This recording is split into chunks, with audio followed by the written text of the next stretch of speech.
आप सुन रहे हैं एक नई और रोमांचक कहानी सिर्फ इस चैनल पर। इस कहानी में इस्तेमाल की गई आवाज कृत्रिम बुद्धिमत्ता यानी एआई वॉइस द्वारा बनाई गई है। ये सिर्फ कहानी सुनाने के उद्देश्य से प्रयोग की गई है। किसी भी वास्तविक व्यक्ति या आवाज से इसका कोई संबंध नहीं है।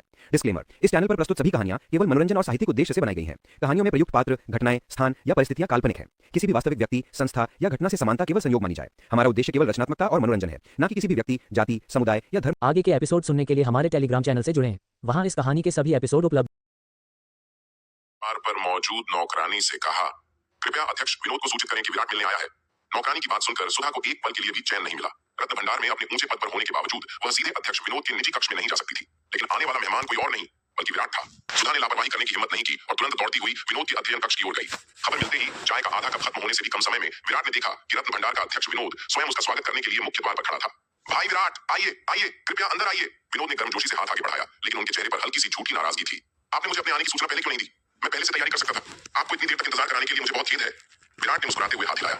भाई विनोद, आप बहुत दयालु हैं। हमारा रिश्ता औपचारिकता का नहीं है, और वैसे भी दोस्तों के बीच इंतजार कैसा। दोनों विनोद के निजी स्वागत कक्ष में जाकर बैठ गए। बैठते ही विनोद के चेहरे पर एक गर्व भरी मुस्कान तैर गई। भाई विराट, आप बिल्कुल सही समय पर आए हैं। कुछ दिन पहले मैंने रत्न भंडार की अन्य शाखाओं के अध्यक्षों के साथ कई बड़े सौदे किए हैं, और आपको जानकर खुशी होगी कि इस लेन देन से हमें 7वें स्तर के जितने आध्यात्मिक पत्थर मिले हैं उनकी कुल कीमत पूरे 500 अरब है। क्या 500 अरब? यह सुनते ही विराट का चेहरा खुशी से दमक उठा। उसकी आंखों में एक नई चमक आ गई। अनंत परम मीनार को चलाने के लिए उसे संसाधनों की सख्त जरूरत थी, और यह खबर किसी चमत्कार से कम नहीं थी। जी हाँ भाई विराट, आपने सही सुना, ये सचमुच 500 अरब है। विनोद ने आत्मविश्वास से कहा। मैं कुछ दिन पहले आपसे संपर्क करना चाहता था, लेकिन दुर्भाग्य से आपके संचार ताबीज पर संपर्क नहीं हो पा रहा था। मैंने प्रबंधक सुधा से पूछा तो पता चला कि आप एकांत साधना में हैं, इसलिए मैंने आपको परेशान करना उचित नहीं समझा। विराट ने विनोद की ओर गहरी कृतज्ञता के साथ देखा।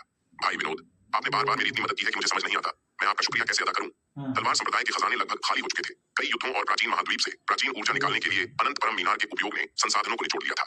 विनोद द्वारा जुटाए गए इन 500 अरब पत्थरों ने एक बार फिर उसकी सबसे बड़ी समस्या का समाधान कर दिया था। भाई विराट, आप मुझे शर्मिंदा कर रहे हैं। एक साझेदार होने के नाते यह मेरा कर्तव्य था, विनोद ने विनम्रता से कहा। इन सौदों की बदौलत रत्न भंडार कंपनी में विनोद का कद और भी बढ़ गया था, और वह खुद भी विराट का उतना ही आभारी था। इस गति से उसे यकीन था कि कुछ ही वर्षों में उसे मुख्यालय में और भी ऊंचा पद मिल जाएगा।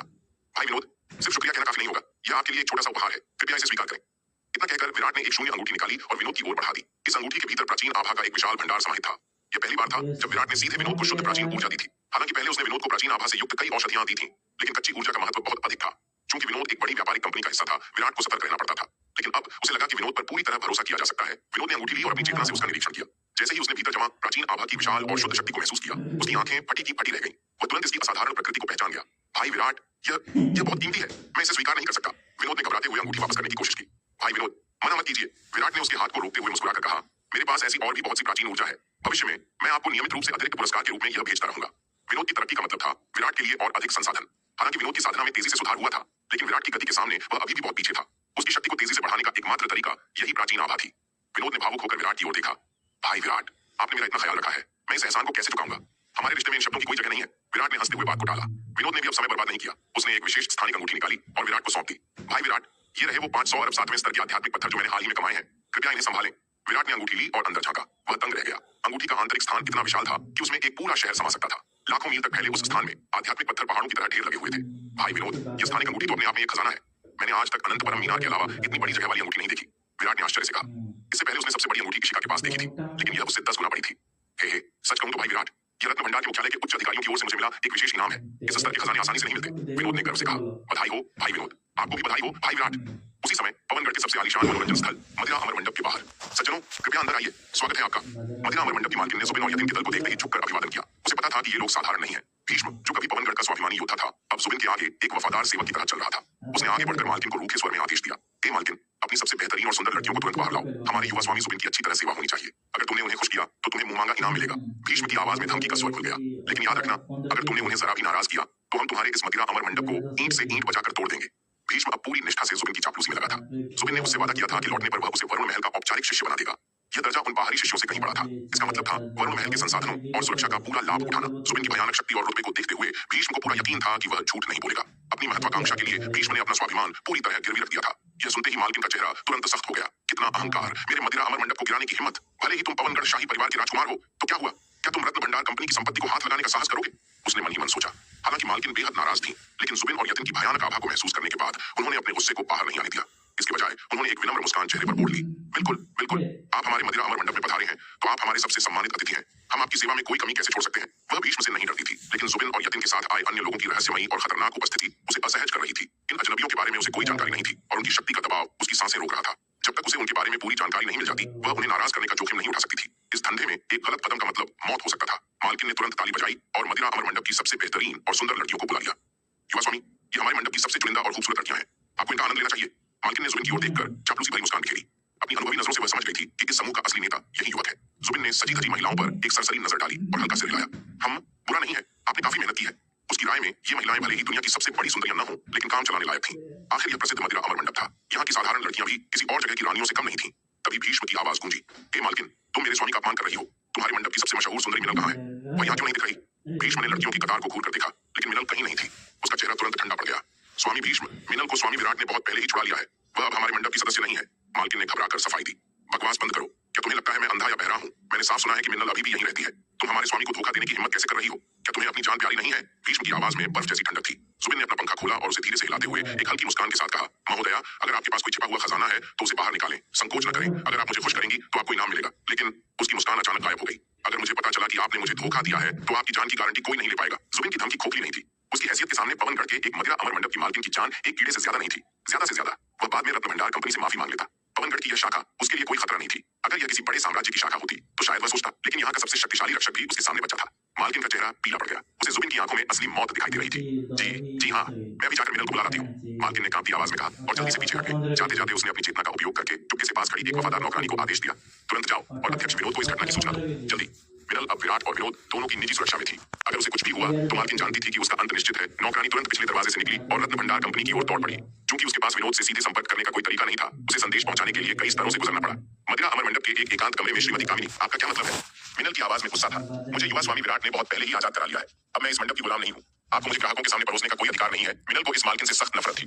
पहले जब वह छोटे शहर की शाखा में थी, वह केवल कला का प्रदर्शन करती थी, अपना शरीर नहीं बेचती थी। लेकिन जब से इस लालची मालकिन ने उसे देखा था, वह उसे जबरदस्ती पवनगढ़ की मुख्य शाखा में ले आई थी और उसकी नीलामी कर दी थी। अगर उस दिन विराट ने बोली न जीती होती तो उसका जीवन नरक बन गया होता। विराट ने उसे न केवल बचाया था, बल्कि उसे सम्मान भी दिया था। हालांकि वह लीलावती से प्रेम करती थी, लेकिन विराट के एहसान के बदले वह अपना सब कुछ उसे देने को तैयार थी। लेकिन विराट ने उसे कभी छुआ तक नहीं। अब वह मंडप में अपनी मर्जी से रह रही थी। विनोद और विराट के संरक्षण के कारण कोई उसे परेशान नहीं करता था। लेकिन आज मालकिन की हिम्मत देखकर वह हैरान थी। मिस मिनल, मेरे पास कोई विकल्प नहीं है, कृपया गुस्सा न करें। मालकिन ने बेबसी से हाथ जोड़ लिए। बाहर कुछ बेहद खतरनाक लोग आए हैं। अगर आप नहीं गई तो वे मुझे मार डालेंगे। और उनकी क्रूरता को देखते हुए अगर आपने मना किया तो वे जबरदस्ती अंदर घुसाएंगे और आपको उठा ले जाएंगे। बेहतर होगा कि आप मान जाएं और कम कष्ट सहें। मालकिन कामिनी, क्या आपको लगता है कि मैं 3 साल की नासमझ बच्ची हूँ? मिनल ने ताना मारते हुए कहा, पवनगढ़ राजवंश में कौन आपके इस मदिरा अमर मंडप में आकर मुसीबत खड़ी करने की हिम्मत कर सकता है? ये रत्न भंडार कंपनी की संपत्ति है। अगर आपको झूठ बोलना ही है तो कम से कम कोई अच्छी कहानी तो बनाइए। मिनल को कामिनी की एक भी बात पर विश्वास नहीं हुआ। उसे लगा कि कामिनी फिर से कोई चाल चल रही है ताकि उसे पुराने धंधे में धकेला जा सके। मिस मिनल, मैंने आपसे झूठ नहीं बोला, कसम से, बाहर सचमुच खतरा है। कामिनी खुद को बेहद लाचार महसूस कर रही थी। वह मिनल पर ज्यादा दबाव भी नहीं डाल सकती थी। मिनल अब मंडप की साधारण वेश्या नहीं थी, वह विराट की संरक्षित थी। कामिनी अच्छी तरह जानती थी कि विराट और विनोद के बीच गहरे संबंध हैं। अगर उसने मिनल के साथ जोर जबरदस्ती की और विराट को पता चला तो जुबिन से बचने के बाद भी उसका अंत निश्चित था। वह बस समय बर्बाद कर रही थी ताकि विनोद के आने तक मिनल को सुरक्षित रख सके। विनोद के आते ही वह इस मुसीबत से बच जाएगी। कामिनी ने मिनल को मनाने की हर संभव कोशिश की, लेकिन मिनल टस से मस नहीं हुई। दोनों के बीच एक अजीब सा गतिरोध बन गया। खड़ाम! अचानक दरवाजे पर एक जोरदार लात पड़ी और वह चरमराकर खुल गया। ए बुढ़िया, तुम क्या कर रही हो? एक लड़की को बाहर लाने में इतना समय लगता है क्या? भीष्म अंदर दाखिल हुआ। उसका चेहरा गुस्से से तमतमाया हुआ था। अगर तुमने इसी तरह मेरे स्वामी का वक्त बर्बाद किया तो तुम अपने इस मदिरा अमर मंडप को हमेशा के लिए बंद समझो। भीष्म की ठंडी और क्रूर आवाज सुनकर कमरे में सन्नाटा छा गया। युवा स्वामी भीष्म, यह मेरा निजी कमरा है, कृपया बाहर जाइए, मिनल ने कहा, लेकिन उसका गला सूख गया था। भीष्म को इतनी बेशर्मी से अपने कमरे में घुसते देख मिनल का चेहरा एकदम पीला पड़ गया। अब उसे एहसास हुआ कि कामिनी झूठ नहीं बोल रही थी। भीष्म, जो पवनगढ़ शाही परिवार का एक प्रतिभाशाली और घमंडी योद्धा था, किसी और को स्वामी कह रहा था। इसका मतलब था कि बाहर खड़ा व्यक्ति सचमुच बेहद खतरनाक था। एक मामूली वेश्या मेरे सामने जुबान लड़ाने की हिम्मत करती है। भीष्म ने मिनल को ऊपर से नीचे तक घूरा और जहर बुझी हंसी हंसी। चुपचाप मेरे साथ बाहर चलो और मेरे स्वामी की अच्छी तरह सेवा करो। अगर तुमने उन्हें खुश कर दिया तो शायद तुम्हारी किस्मत चमक जाए, लेकिन अगर तुमने नाटक किया तो मैं तुम्हें पैदा होने पर पछतावा करवा दूंगा।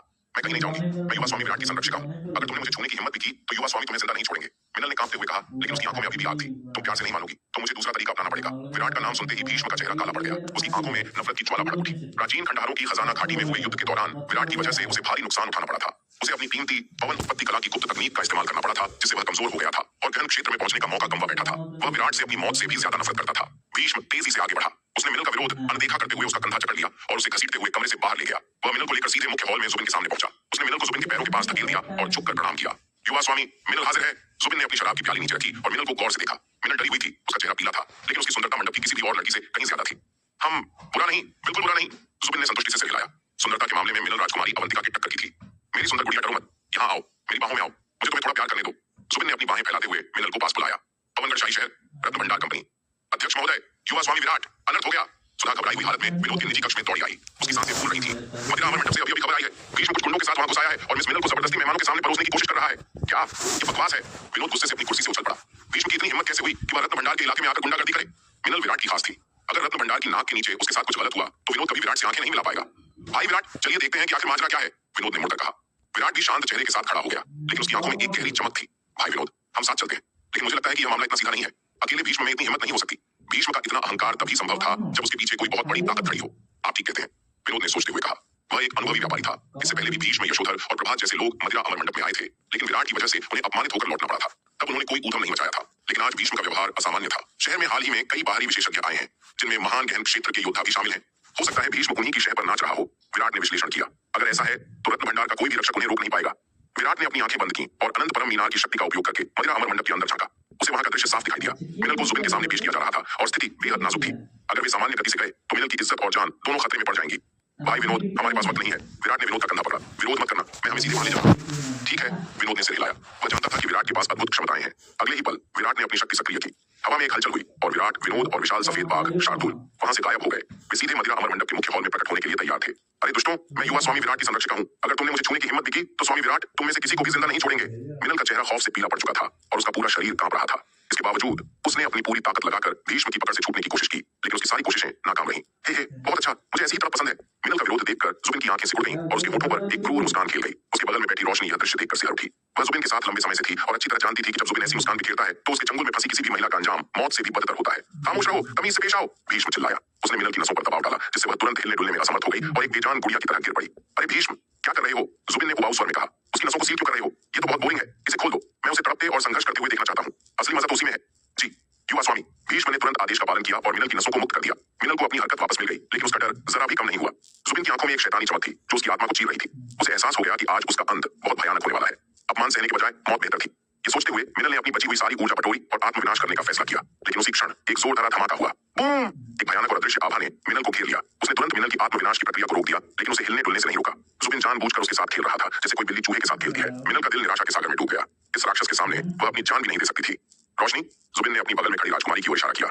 जाओ और इसके कपड़े उतारो, लेकिन ध्यान रखना जल्दी मत करना। एक एक करके धीरे धीरे। असली मजा धीरे धीरे बेपर्दा करने में है। जी युवा स्वामी, रोशनी ने सिर झुकाकर आज्ञा मानी और मिनल की ओर बढ़ी। मिनल का चेहरा शर्म से लाल और फिर सफेद हो गया। वे मदिरा अमर मंडप के मुख्य हॉल में थे, जहां सैकड़ों लोगों की भीड़ जमा थी। सबके सामने निर्वस्त्र होना मौत से भी बड़ा अपमान था। हॉल में मौजूद सभी की निगाहें उन पर टिक गईं। जुबिन के आदेश को सुनकर कई लोगों की आंखों में हवस चमक उठी। यह मिनल थी, पवनगढ़ की सबसे खूबसूरत वेश्या। उसे इस हाल में देखने का मौका कोई नहीं चूकना चाहता था। रोशनी ने झुककर मिनल के कपड़ों का एक हिस्सा पकड़ा और एक झटके में उसे फाड़ दिया। रेशमी कपड़ा फटने की आवाज पूरे हॉल में गूंज गई। मिनल ने अपनी आंखें बंद कर लीं। अपमान के आंसुओं ने उसका चेहरा भिगो दिया। ठीक उसी पल हवा में एक तेज कंपन हुआ। खड़ाम! 3 आकृतियां, एक युवक, एक मध्यम आयु का व्यक्ति और एक विशाल सफेद बाघ अचानक हवा से प्रकट हुए और सीधे मिनल के पास आ गिरे। इससे पहले कि कोई कुछ समझ पाता, एक विशाल पंजा हवा में लहराया। खच मिनल के कपड़े फाड़ रही रोशनी के सिर पर उस पंजे का वार बिजली की गति से हुआ। वह चीख भी नहीं पाई और उसका सिर तरबूज की तरह फट गया। रोशनी का बेजान शरीर एक तरफ लुढ़क गया। यह सब इतनी तेजी से हुआ कि जुबिन और यतिन जैसे अर्धचरण महान गहन क्षेत्र के विशेषज्ञ भी हक्के बक्के रह गए। अपनी सेविका को अपनी आंखों के सामने मरते देख जुबिन का चेहरा बर्फ जैसा ठंडा हो गया। उसकी आंखों में मौत का तांडव शुरू हो गया। बहुत अच्छे, मेरे लोगों को मारने की हिम्मत, मेरे मामलों में दखल देने की गुस्ताखी। जुबिन ने दांत पीसते हुए कहा, तुम जैसी कीड़े मकोड़ों को क्या लगता है कि तुम मुझे चुनौती देकर जिंदा बच जाओगे? उसे रोशनी की मौत का दुख नहीं था, बल्कि उसे इस बात का गुस्सा था कि किसी ने उसके अधिकार को चुनौती देने की हिम्मत कैसे की। कीड़े मकोड़े, बकवास बंद कर। विशाल सफेद बाघ शार्दूल ने अपना सिर उठाया और जुबिन की आंखों में आंखें डालकर गुर्राया। मेरे बॉस के सामने अकड़ दिखाने की हिम्मत कैसे हुई? क्या तुझे मरने की जल्दी है? शार्दूल गुस्से से आग बबूला था। हालांकि विराट ने कभी मिनल को अपनी पत्नी नहीं माना था, लेकिन शार्दूल की नजर में जिसे बॉस ने बचाया वह बॉस की अमानत थी और बॉस की अमानत को छूने का मतलब था सीधे यमराज को न्योता देना। युवा स्वामी विराट, मिनल ने अपनी भीगी पलकें खोली और सामने विराट को खड़ा पाया। उसे अपनी आंखों पर विश्वास नहीं हुआ। उसने सिसकते हुए खुद को विराट की बाहों में फेंक दिया और उसे कसकर गले लगा लिया। उसने सोचा था कि आज उसका जीवन अपमान के अंधेरे में खत्म हो जाएगा, लेकिन ऐन मौके पर विराट एक देवता की तरह प्रकट हुआ। इस पल मिनल के दिल में विराट के लिए जो भावनाएं थीं, वे शब्दों से परे थीं। पूरी दुनिया में अब उसे सिर्फ हरे वस्त्र पहने वह युवक ही दिखाई दे रहा था। विराट का शरीर एक पल के लिए अकड़ गया। एक कोमल और सुगंधित शरीर उससे लिपटा हुआ था, लेकिन उसने तुरंत खुद को संभाला। ठीक है, अब मैं यहाँ हूँ, तुम्हें डरने की कोई जरूरत नहीं है। विराट ने धीरे से मिनल को खुद से अलग किया। उसने अपना हाथ हिलाया और अनंत परम मीनार की शक्ति का उपयोग किया। एक पल में मिनल वहां से गायब हो गई और सीधे दक्षिणी महाद्वीप के वांशी शहर में स्थित विराट के सुरक्षित निवास पर पहुंच गई। अब विराट के सामने 2 बेहद खतरनाक अर्धचरण महान गहन क्षेत्र के विशेषज्ञ खड़े थे। आने वाला युद्ध भयंकर होने वाला था और विराट नहीं चाहता था कि मिनल इस लड़ाई के बीच में आए। उसकी सुरक्षा के लिए उसे वहां से भेजना सबसे सही निर्णय था। वांशी शहर, विराट का निवास। विराट को उम्मीद नहीं थी कि उधर क्या होने वाला है। जैसे ही मिनल वहां प्रकट हुई, संयोग से नलिनी उसी समय वहां आ पहुंची। छोटी सोनाली, क्या विराट घर पर है? नलिनी ने विराट की सेविका सोनाली से पूछा। मालकिन नलिनी? नहीं, छोटे मालिक तो बाहर गए हैं। सोनाली ने सिर हिलाया। क्या आपको उनसे कोई जरूरी काम था? हम कोई खास नहीं। नलिनी ने थोड़ा सोचा। कोई बात नहीं, मैं यहीं उसका इंतजार करूंगी। ठीक है मालकिन नलिनी, कृपया अंदर आइए। सोनाली ने सम्मानपूर्वक नलिनी को मुख्य हॉल में आमंत्रित किया। जैसे ही वे दोनों मुख्य हॉल में दाखिल हुई, वे एक दृश्य देखकर ठिठक गई। हॉल के बीचों बीच एक बेहद खूबसूरत महिला, जिसके कपड़े फटे हुए थे और बाल बिखरे हुए थे, जमीन से धीरे धीरे उठ रही थी। वह कोई और नहीं, मिनल थी। यह दृश्य देखकर नलिनी की सुंदर आंखें सिकुड़ गईं। हे भगवान, यह तो वही खेल है, सोने के पिंजरे में मैना पालना। नलिनी के मन में विचार आया। सोनाली ने जमीन से उठ रही मिनल को देखा, फिर नलिनी के भावहीन चेहरे की ओर देखा। उसका दिल जोर से धड़कने लगा। हे भगवान, लगता है कि छोटे मालिक फिर से किसी बड़ी मुसीबत में पड़ने वाले हैं। उसने मन ही मन सोचा, पवनगढ़ शाही शहर, मदिरा अमर मंडप। तुम सब मेरे मदिरा अमर मंडप में मुसीबत खड़ी करने आए हो। क्या तुम मेरी रत्न भंडार कंपनी का अपमान नहीं कर रहे हो? विनोद ने अपने सामने का दृश्य देखते हुए उससे कहा। उसकी आंखों में आग थी। और तुम कौन हो? जुबिन ने विनोद की ओर देखा और बेहद लापरवाही से पूछा। उसे अभी विराट और बाकी दोनों पर हमला करने की कोई जल्दी नहीं थी। उसकी नजर में ये तीनों पहले ही मर चुके थे। उन्हें अभी मार देने से जुबिन को कोई खास मजा नहीं आता। जुबिन की शैली ऐसी थी कि वह अपने दुश्मनों को इतनी आसानी से मरने नहीं देना चाहता था। वह हमेशा उन्हें तब तक तड़पाना चाहता था जब तक वे पूरी तरह टूट न जाएं और फिर उन्हें निराशा की गहराइयों में डूबकर मरने देता था। मैं विनोद हूँ, पवनगढ़ राजवंश की रत्न भंडार कंपनी का अध्यक्ष। विनोद ने शांत लेकिन सख्त स्वर में कहा। और तुम कौन हो? यह जानते हुए भी कि मदिरा अमर मंडप रत्न भंडार कंपनी की संपत्ति है, तुम यहाँ हंगामा करने की हिम्मत करते हो? क्या तुम्हें डर नहीं है कि रत्न भंडार कंपनी तुम्हें इसके लिए जवाबदेह ठहराएगी? है, तुम मुझसे सवाल करना चाहते हो? जुबिन हंसा। उसकी हंसी में गहरा तिरस्कार था। अगर तुम्हारी रत्न भंडार कंपनी अग्नि साम्राज्य वाली शाखा के स्तर की होती तो शायद मुझे कुछ डर लगता, लेकिन तुम्हारी यह छोटी सी पवनगढ़ वाली शाखा, अगर मैं यहाँ सिर्फ मौज मस्ती कर रहा होता और गलती से पूरा मंडप ध्वस्त भी कर देता तो ज्यादा से ज्यादा मुझे रत्न भंडार कंपनी से माफी मांगनी पड़ती और कुछ और पत्थर फेंकने पड़ते। जुबिन ने विनोद पर ताना मारा। अध्यक्ष विनोद, मैं आपको सलाह देता हूँ कि आप इस झमेले में न पड़े, वरना मुझे निर्दयी होने के लिए दोष मत देना। विनोद की स्थिति मंडप की मालकिन जैसी नहीं थी। मालकिन को मारने से जुबिन को जरा भी फर्क नहीं पड़ता, लेकिन विनोद को मारना उसके लिए बहुत बड़ी मुसीबत खड़ी कर देता, चाहे उसका रुतबा कितना भी बड़ा क्यों न हो। आखिरकार विनोद पवनगढ़ राजवंश में रत्न भंडार कंपनी का चेहरा था। उसे मारने का मतलब था कंपनी के मुंह पर तमाचा मारना, और इसके परिणाम इतने भयानक होते कि जुबिन उन्हें बर्दाश्त नहीं कर पाता। यहाँ तक कि अगर उसके पिता खुद हस्तक्षेप करते तब भी मामला आसानी से शांत नहीं होता। इसलिए जुबिन विनोद का सीधे सामना करने को तैयार नहीं था। मैं रत्न भंडार कंपनी का अध्यक्ष होते हुए अपने इलाके में ऐसी गुंडागर्दी होते हुए कैसे चुपचाप खड़ा रह सकता हूँ? विनोद ने ठंडे स्वर में कहा। लेकिन मन ही मन वह हैरान था। आखिर यह आदमी कौन था? इसमें तो हद ही हो गई थी। यह रत्न भंडार कंपनी से भी नहीं डर रहा था। यहाँ तक कि अग्नि साम्राज्य के राजकुमार सूर्यांश भी रत्न भंडार कंपनी में इतनी लापरवाही से काम करने की हिम्मत नहीं करते थे। भाई विनोद, यह मामला मेरे और उसके बीच का है, आपको दखल देने की जरूरत नहीं है। तभी विराट ने आगे बढ़कर कहा। उसने जुबिन की ओर देखा। तुम वही जुबिन हो जिसे मेरे तलवार संप्रदाय का टेलीपोर्टेशन व्यू चाहिए था? विराट ने शांत स्वर में पूछा। यह सुनते ही जुबिन की आंखों में चमक आ गई। वह तुरंत सतर्क हो गया। तुम तलवार संप्रदाय से हो? जुबिन ने आंखें सिकोड़ते हुए पूछा। जी हाँ, मैं तलवार संप्रदाय से हूँ। मैंने ही वह टेलीपोर्टेशन व्यू स्थापित किया है। अगर तुम इसे चाहते हो तो मेरे साथ आओ। विराट ने हाथ हिलाते हुए चुनौती दी। शार्दुल, चलो। इतना कहकर विराट पलक झपकते ही मदिरा अमर मंडप से निकलकर सीधे आसमान में उड़ गया और पवनगढ़ शाही शहर के ऊपर पहुंच गया। जुबिन को अपने पीछे लुभाने के लिए उसने इस बार गायब होने वाली तकनीक का इस्तेमाल नहीं किया, बल्कि उड़कर गया। विराट की बात सुनकर जुबिन के चेहरे के भाव एकदम बदल गए। अपने शिकार को भागते देख उसने तुरंत चिल्लाया, पीछा करो। वह विराट को पकड़ने के लिए हवा में गोली की तरह आगे बढ़ गया। टेलीपोर्टेशन व्यू को हासिल करने का मौका उसके सामने था। वह इसे इतनी आसानी से कैसे जाने दे सकता था? यतिन और बाकी लोग भी उसके पीछे पीछे चल पड़े। भीष्म ने गायब होते हुए समूह पर एक नजर डाली। वह एक पल के लिए हिचकिचाया, लेकिन अंततः उसका पीछा करने का साहस नहीं कर पाया। शार्दुल द्वारा उस दासी का सिर एक ही पंजे में कुचल देने का दृश्य उसकी आंखों में बस गया था। वह डर से कांप रहा था। सौभाग्य से वह एक तरफ हट गया था और मिनल के पास खड़ा नहीं था, वरना उसका हाल भी उस दासी जैसा होता। विराट पवनगढ़ शाही शहर के ऊपर पहुंचा और तेजी से राजवंश की दक्षिण पश्चिमी सीमा की ओर उड़ गया। बॉस, क्या मैं आपको अपनी पीठ पर उठा लूं? शार्दुल ने विराट के बगल में उड़ते हुए पूछा। ठीक है, विराट ने तुरंत सिर हिलाया। जुबिन और यतिन जैसे शीर्ष विशेषज्ञों की तुलना में जो अर्धचरण महान गहन क्षेत्र के योद्धा थे, विराट की अपनी गति अभी भी थोड़ी कम थी और जुबिन को लुभाने के लिए वह सीधे टेलीपोर्ट करके गायब नहीं हो सकता था। अगर वह गायब हो जाता तो जुबिन को जाल का शक हो जाता और वह शायद पीछा करना छोड़ देता। आज जुबिन और यतिन से सामना होना तय था, इसलिए विराट ने पूरी ताकत लगाकर उन्हें खत्म करने का फैसला किया था। मदिरा अमर मंडप में बहुत सारे लोग थे। यदि वह वहीं लड़ता तो अनगिनत निर्दोष लोग मारे जाते। इसलिए विराट जानबूझकर जुबिन को शहर से बाहर लाया और युद्ध क्षेत्र को पवनगढ़ राजवंश की सुनसान दक्षिण पश्चिमी सीमा पर चुना। अंधकार दानव जेल की सेना के आक्रमण के खतरे को देखते हुए उस सीमा के सभी लोगों को पहले ही देवदार झरना गुप्त क्षेत्र में स्थानांतरित कर दिया गया था। अब वह पूरा इलाका वीरान था, एक आदर्श युद्ध क्षेत्र। विराट की सहमति मिलते ही विशाल शार्दुल तुरंत एक साधारण बाघ के आकार में बदल गया। विराट फुर्ती से उसकी पीठ पर सवार हो गया। शार्दुल बिजली की गति से हवा को चीरता हुआ दक्षिण पश्चिम दिशा की ओर उड़ गया। जुबिन विराट के ठीक पीछे पीछे चल रहा था। उसे लगा था कि अपनी रफ्तार से वह जल्दी ही विराट को पकड़ लेगा, लेकिन उसे गहरा आश्चर्य हुआ जब काफी देर तक पीछा करने के बाद भी उसके और विराट के बीच की दूरी जरा भी कम नहीं हुई। जुबिन का चेहरा गुस्से से लाल हो गया। उसने सपने में भी नहीं सोचा था कि वह मूर्ख बाघ इतना तेज होगा। उसकी उड़ान की गति जुबिन से कम नहीं थी। ऐसा लग रहा था कि यह बाघ कोई साधारण जानवर नहीं, बल्कि उड़ने की प्रतिभा से लैस किसी प्राचीन प्रजाति का वंशज था। भाई जुबिन, चलो पीछा करना बंद करते हैं, सावधान रहो, कहीं आगे कोई चाल ना हो। यतिन ने अपनी गति बढ़ाई और जुबिन के पास पहुंचकर उसे चेतावनी दी। चाल? हाँ, जुबिन ने अहंकार से कहा। एक मामूली पृथ्वी पूज्य स्तर की चींटी और एक निम्न स्तर का मूर्ख बाघ, ये दोनों बेकार जीव मेरे खिलाफ क्या चाल बिछा सकते हैं? अगर मैं बस यहीं खड़ा रहूं और उन्हें हमला करने दूं तो भी वे मेरा बाल भी बांका नहीं कर सकते। जुबिन ने यतिन की सलाह को पूरी तरह से अनसुना कर दिया और अपनी गति और बढ़ा दी। भाई जुबिन, यह तलवार संप्रदाय बेहद विचित्र है, हमें सावधान रहना चाहिए। यतिन ने उड़ते हुए सलाह देना जारी रखा। तलवार संप्रदाय ने उसके कई रक्षकों को मार डाला था और वह स्वयं उनकी दिव्य बाण सेना के तीरों से पूरी तरह घायल हो चुका था। सच कहूं तो यतिन के मन में तलवार संप्रदाय के प्रति एक गहरा और अनजाना भय बैठ गया था। यतिन, क्या तुम उनके हाथों एक बार घायल होने मात्र से ही डर के मारे पागल हो गए हो? जुबिन ने यतिन की ओर तिरस्कार भरी नजरों से देखते हुए कहा। क्या तुमने खुद यह नहीं कहा था कि तलवार संप्रदाय की असली ताकत उनकी सेना की युद्ध संरचनाओं और उनके कवचों में है? उनके व्यक्तिगत योद्धा तो कचरा है। अभी हमारे सामने केवल दो बेकार लोग हैं, एक पृथ्वी पूज्य स्तर का लड़का और एक बाघ। उनके पास यहाँ कोई सेना नहीं है। फिर हम किस बात से कर रहे हैं? मुझे डर है कि वे हमें दक्षिणी महाद्वीप की ओर ले जा रहे हैं। अगर हम उनका पीछा करते हुए वहां पहुंच गए तो हम उनके जाल में फंस सकते हैं। यतिन ने अपनी चिंता जताई। ठीक है, अगर तुम इतने ही डरपोक और संकोची हो तो महल से बाहर ट्रेनिंग के लिए आने का क्या मतलब है? इससे अच्छा तो तुम अपने बिस्तर पर ही पड़े रहते। जुबिन ने हाथ झटकते हुए यतिन को चुप करा दिया। अगर तुम्हें नहीं आना है तो मत आओ, मैं अकेला ही काफी हूँ। जुबिन को इतना दृढ़ निश्चय देखकर यतिन ने उसे मनाने की और कोशिश करने की हिम्मत नहीं की। अगर वह ज्यादा बोलता तो जुबिन नाराज हो जाता और उसे कायर समझता। हालांकि विराट और शार्दुल का पीछा करते समय यतिन बेहद सतर्क हो गया था। उसने मन ही मन फैसला कर लिया था कि जैसे ही वे दक्षिणी महाद्वीप की सीमा के पास पहुंचेंगे वह तुरंत रुक जाएगा और पीछा करना छोड़ देगा। वह जुबिन से दोस्ती करना चाहता था और उसका समर्थन पाना चाहता था, लेकिन इसके लिए वह अपनी जान जोखिम में नहीं डालना चाहता था। तलवार संप्रदाय की वह तीरंदाज सेना वास्तव में उसे मार सकती थी। अगर उस सेना ने उसे घेर लिया तो बाहर निकलने के लिए उसे भारी कीमत चुकानी पड़ती। हालांकि सीधा मुकाबला इतना बुरा नहीं होता। वरुण महल की एक शाखा और अग्नि साम्राज्य के राजकुमार के रूप में उसके पास अपनी रक्षा के लिए अभी भी कई गुप्त हथियार और तुर्क के इक्के थे। जब तक वह उन हथियारों का इस्तेमाल करता वह न केवल घेराबंदी तोड़ सकता था बल्कि पूरी सेना का सफाया भी कर सकता था। लेकिन सबसे बुरी बात यह होगी कि वह किसी ऐसे जाल में फंस जाए जहां उसे अपने हथियार इस्तेमाल करने का मौका ही न मिले। दोनों हवा को चीरते हुए विराट और शार्दुल का पीछा करते रहे। काफी देर तक पीछा करने के बाद भी जब उनके और आगे वाले बाघ के बीच की दूरी कम नहीं हुई तो यतिन पीछे हटने के बारे में गंभीरता से सोचने लगा। लानत है, ये मूर्ख बाघ इतना तेज कैसे हो सकता है? क्या यह सचमुच केवल लघु गहन क्षेत्र का एक दानव है? क्या यह भेष में कोई प्राचीन उड़ने वाला भेड़िया है? यतिन ने संदेह से सोचा, लेकिन जैसे ही यह विचार उसके मन में आया उसने अचानक देखा कि आगे उड़ने वाला बाघ धीमा हो रहा है। उसकी गति लड़खड़ाने लगी थी। है, देखा? जुबिन ने हंसते हुए ताना मारा। मैंने सोचा था कि यह बाघ उड़ने की अद्भुत क्षमता वाला कोई प्राचीन अवशेष है, लेकिन पता चला कि इसने किसी गुप्त तकनीक का इस्तेमाल करके अपनी ऊर्जा चलाई थी। अब इसका असली रंग सामने आ गया है, इसकी शक्ति खत्म हो रही है। यह देखकर यतिन को तुरंत राहत मिली। उसका संदेह दूर हो गया और वह फिर से जोश के साथ विराट और उस बाघ का पीछा करने लगा। जब तक तलवार संप्रदाय की सेना उन पर हमला नहीं करती उसे इन दो अकेले लोगों की कोई परवाह नहीं थी। उसे बस उन युद्ध संरचनाओं से डर था। दोनों कुछ देर और पीछा करते रहे। उस बाघ की गति लगातार धीमी होती जा रही थी, जैसे वह थक कर चूर हो गया हो। उनके और बाघ के बीच की दूरी तेजी से कम होती जा रही थी। ये देखकर दोनों मन ही मन खुश हुए। उन्होंने अपनी पूरी शक्ति का इस्तेमाल किया और एक आखिरी स्प्रिंट लगाकर विराट के करीब पहुंचने की कोशिश की। कुछ ही पलों में वे शिकार के बेहद करीब पहुंच गए। उनके बीच की दूरी अब हमले की सीमा के भीतर थी। जुबिन की आंखों में क्रूरता चमक उठी। जैसे ही वह विराट और शार्दुल पर अपना पहला हमला करने वाला था उसने अचानक देखा कि सामने का दृश्य बदल गया है। हवा में अचानक घनी सफेद धुंध छा गई। विराट और शार्दुल पलक झपकते ही उस धुंध में गायब हो गए। हम सस्ती चालबाजी, जुबिन ने उपहास किया। सोच रहे हो कि इस धुंध में छिपने से तुम मुझसे बच जाओगे? ना समझ के। वह बिना रुके पलक झपकते ही धुंध के ठीक सामने पहुंच गया और अपना हाथ बढ़ाकर उस पर प्रहार किया। इस प्रहार के साथ ही आकाश में ऊर्जा का एक विशाल हाथ प्रकट हुआ।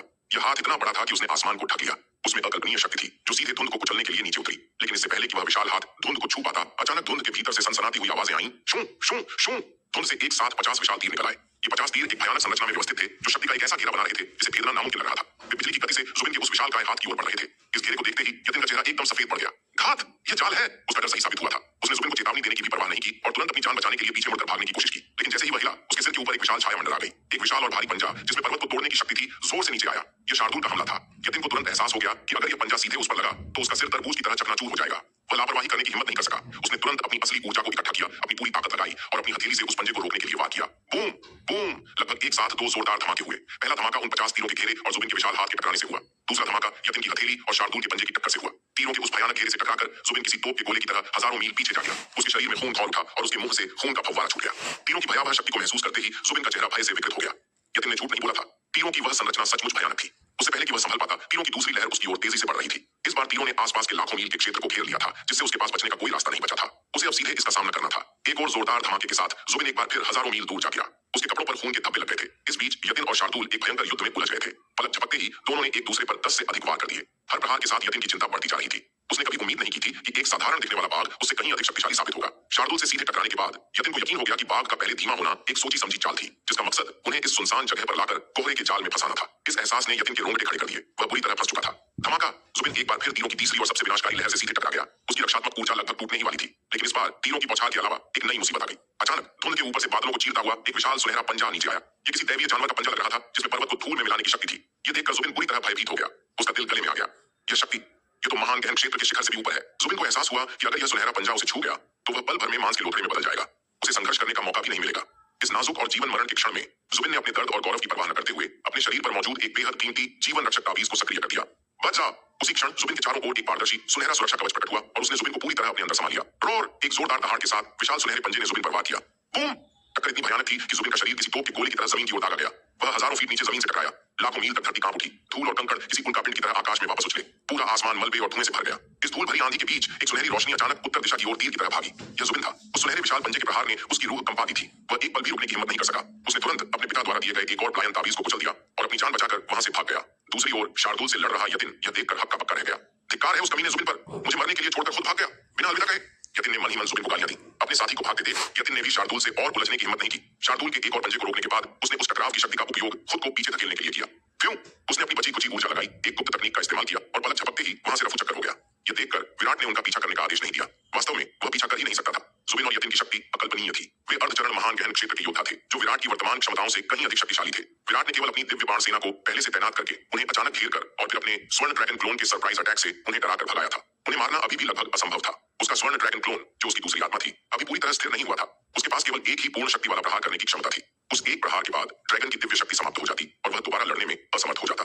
और रही बात दिव्य बाण सेना की, तो वह भी जुबिन का पीछा नहीं कर सकती थी। सीधे युद्ध में यह सेना निश्चित रूप से जुबिन को भागने पर मजबूर कर सकती थी, लेकिन भागते हुए दुश्मन का पीछा करना नामुमकिन था।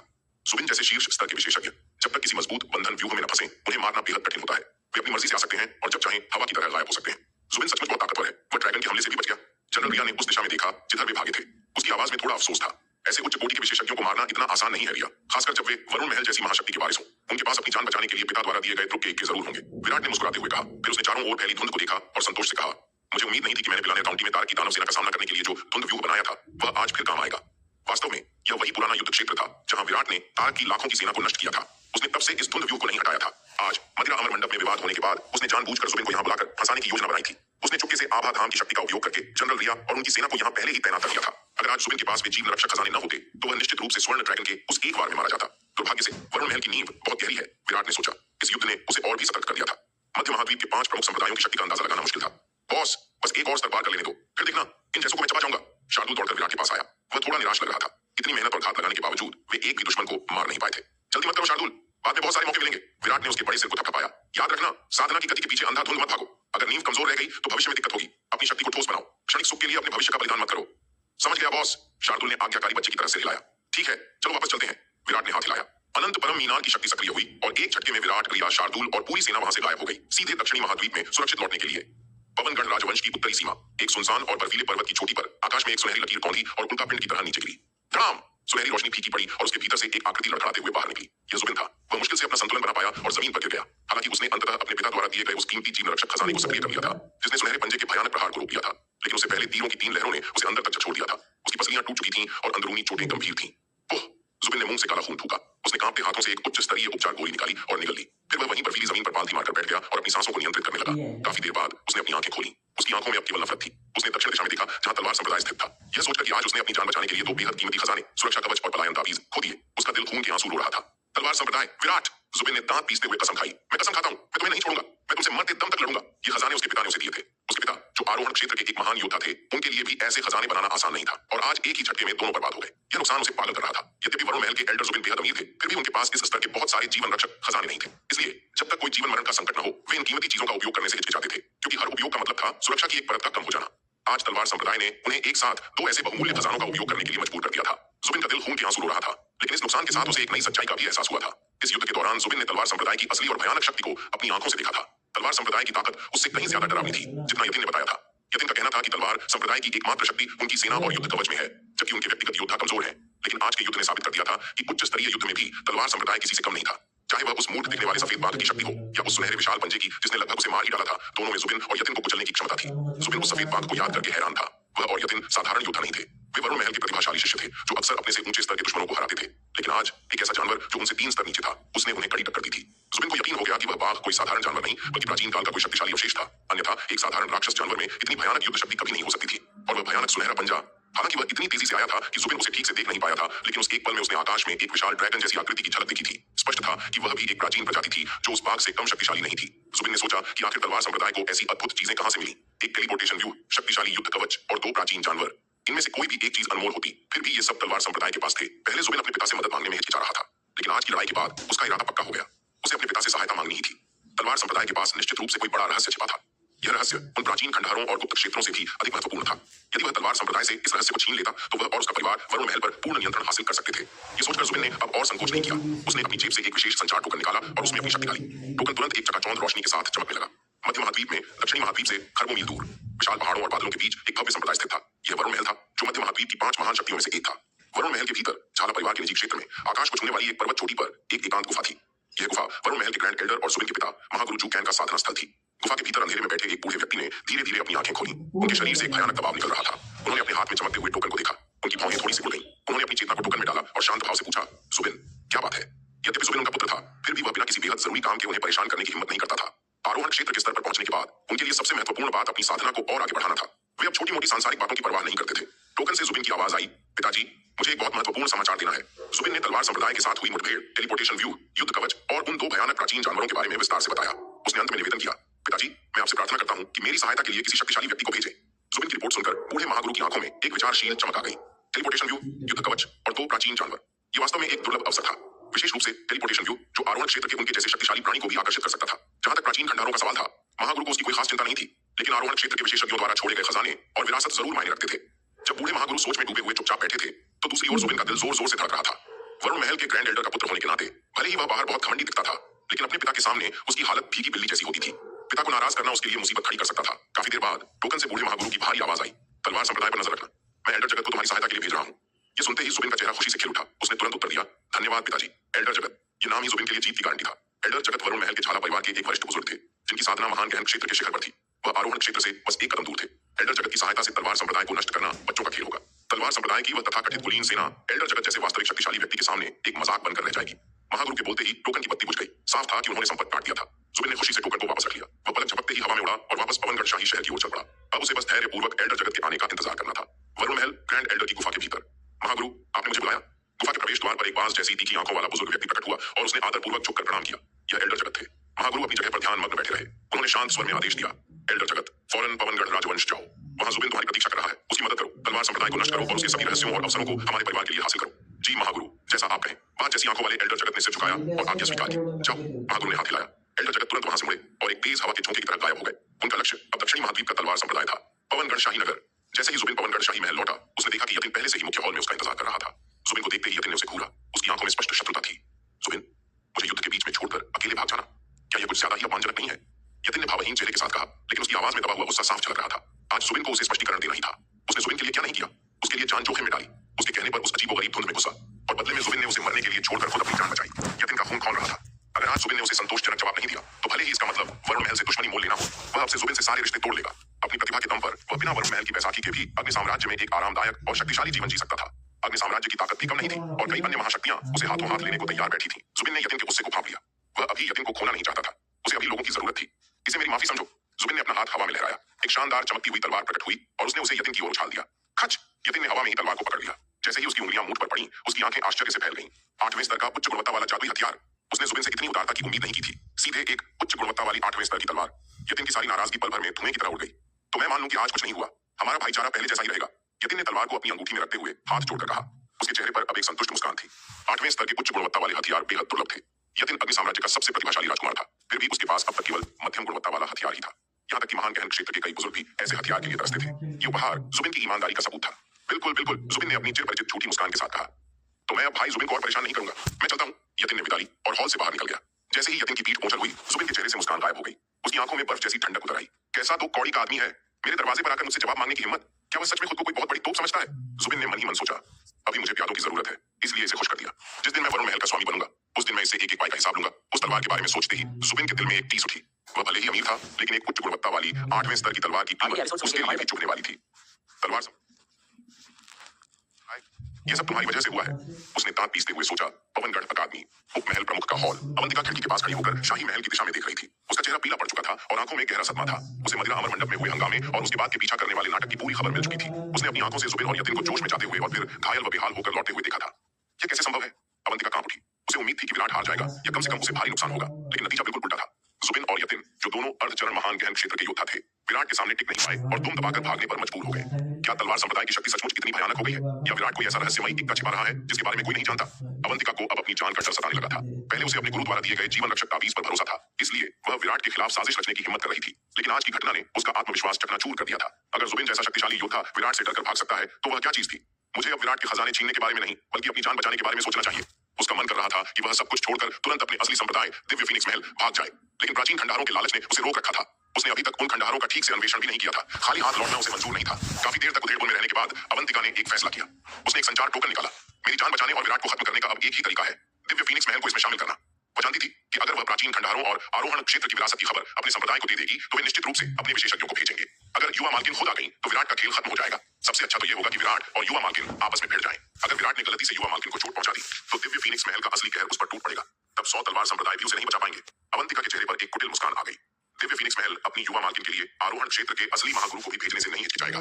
मध्य महाद्वीप पवनगढ़ से खरबों मील पूर्व में बादलों के ऊपर तैरते हुए एक भव्य और सुंदर महल में दिव्य फीनिक्स महल एक शानदार हॉल के भीतर ध्यान में लीन एक अधेड़ उम्र की सुंदरी ने अचानक अपनी आंखें खोली। उसने अपना हाथ खोला और एक चमकता हुआ टोकन निकाला। शिष्य, क्या बात है? सुंदरी ने शांत भाव से पूछा। टोकन से अवंतिका की आवाज आई। गुरुजी, मैं अपने वतन पवनगढ़ राजवंश लौट आई हूँ। यहाँ सीमा पर एक प्राचीन खंडहर और गुप्त क्षेत्र प्रकट हुआ है। अवंतिका ने एक पल के लिए रुककर अपनी सबसे बड़ी जानकारी दी और उसमें आरोहण क्षेत्र की विरासत होने के पूरे संकेत हैं। अम्मा, आरोहण क्षेत्र की विरासत? ये सुनते ही उस सुंदरी का चेहरा खुशी से दमक उठा। मेरी प्यारी शिष्या सचमुच मेरी किस्मत का तारा है। उसने एक बार फिर मुझे एक बड़ा मौका दिया है। ये सुंदरी कोई और नहीं, अवंतिका की गुरु मंदिरा थी। उन्होंने अवंतिका को उसकी प्रतिभा के लिए नहीं बल्कि उसकी सुंदरता और उपयोगिता के लिए शिष्य बनाया था और आज वह निवेश रंग ला रहा था। अवंतिका, गुरु मंदिरा की आवाज में मिठास घुल गई। तुम वहीं रुको और स्थिति पर नजर रखो। मैं इस मामले की सूचना तुरंत महल स्वामी को दूंगी। जी गुरुजी। गुरु मंदिरा ने संपर्क काटा और तेजी से मुख्य हॉल से निकलकर महल स्वामी के कक्ष की ओर बढ़ गई। एक नया और भयानक तूफान अब पवनगढ़ की ओर बढ़ रहा था। गुरु मंदिरा ने संपर्क काटा और तेजी से मुख्य हॉल से निकलकर महल स्वामी के कक्ष की ओर बढ़ गई। एक नया और भयानक तूफान अब पवनगढ़ की ओर बढ़ रहा था। स्वर्गीय फीनिक्स महल, महल स्वामी का हॉल, एक अद्वितीय और दिव्य सौंदर्य वाली महिला हॉल के केंद्र में ध्यान और साधना कर रही थी। उसके चारों ओर रहस्यमय और गहन दांव ऊर्जा का एक अदृश्य प्रवाह हो रहा था।